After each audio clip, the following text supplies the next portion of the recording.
கட்டுறது கைமண் அளவு, கல்லாதது உலகளவு. நான் 2 நாள் முன்னாடி வால் மவுண்ட் டிவி ஸ்டாண்ட் மாட்டுற ஒரு வீடியோ ஒன்று போட்டிருந்தேன். அதை பார்த்துட்டு என்னோட சப்ஸ்கிரைபர் ஒருத்தர் ஃபோன் பண்ணியிருந்தாரு.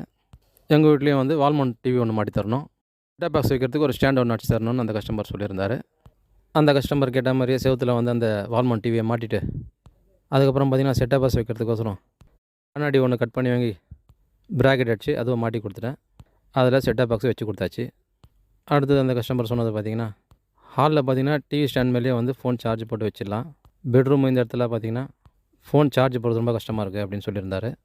அதனால் நான் என்ன பண்ணேன்னு கேட்டிங்கன்னா, ஃபோன் சார்ஜில் போடுறதுக்கு பிவிசி ஸ்டாண்ட் ஒன்று வாங்கி அந்த வீட்டில் பார்த்திங்கன்னா ஹாலில், பெட்ரூமு எல்லா இடத்துலையும் சுவிட்ச் போர்டு பக்கத்தில் வந்து அந்த ஸ்டாண்ட் அடிச்சிட்டேன். இப்போ இந்த கஸ்டமர் வந்து ஃபோன் சார்ஜ் போடும்போது அந்த ப்ளக் பாயிண்ட் பக்கத்தில் இருக்கிற இந்த மாட்டியிருக்க பாக்ஸ்லேயே வந்து உள்ளே வந்து ஃபோனை வச்சுட்டு சார்ஜ் போட்டுக்கலாம். இந்த ஸ்டாண்டு பார்த்திங்கன்னா 4 பீஸ் செட்டு வருது. இதோட ரேட்டு பார்த்திங்கன்னா 4 பீஸோட ரேட்டு பார்த்திங்கன்னா 200ரூவாலேருந்து 300 முன்ன பின்ன இருக்கிற ரேட்லாம். நான் வாங்கின இந்த ஸ்டாண்டு பார்த்திங்கன்னா வந்து 4 பீஸ் வந்து 235 ரூபா வந்தது. இந்த ஸ்டாண்டு வாங்கி உங்கள் வீட்டில் நீங்கள் மாட்டணும்னு நினச்சிங்கன்னா ஆன்லைனில் செக் பண்ணி பாருங்கள். இது நிறைய கலர்லேயும் வருது. அதுக்கப்புறம் அந்த கஸ்டமர் கேட்ட மாதிரி ஒரு ஃபேன் ஒன்று மாட்ட சொன்னார். அப்புறம் சின்ன சின்னதாக எலக்ட்ரிக் வேலை கொடுத்தாரு, எல்லாம் முடிச்சு கொடுத்தாச்சு. கஸ்டமர்கிட்ட கேட்டால் எல்லா வேலை முடிச்சு கொடுத்தாச்சு, வேறு எதுவும் வேலை இருக்கான்னு கேட்டு வேறு எதுவும் இல்லை பண்ணிட்டாரு. அந்த வீட்டில் இருந்த சின்ன பையன் வந்தான். நான் அந்த ஃபோனுக்கு போட்டிருக்க சார்ஜருக்கு போட்டிருக்க அந்த ஸ்டாண்ட்லாம் அவர் கை எடுத்தான்னு பார்த்தாரு.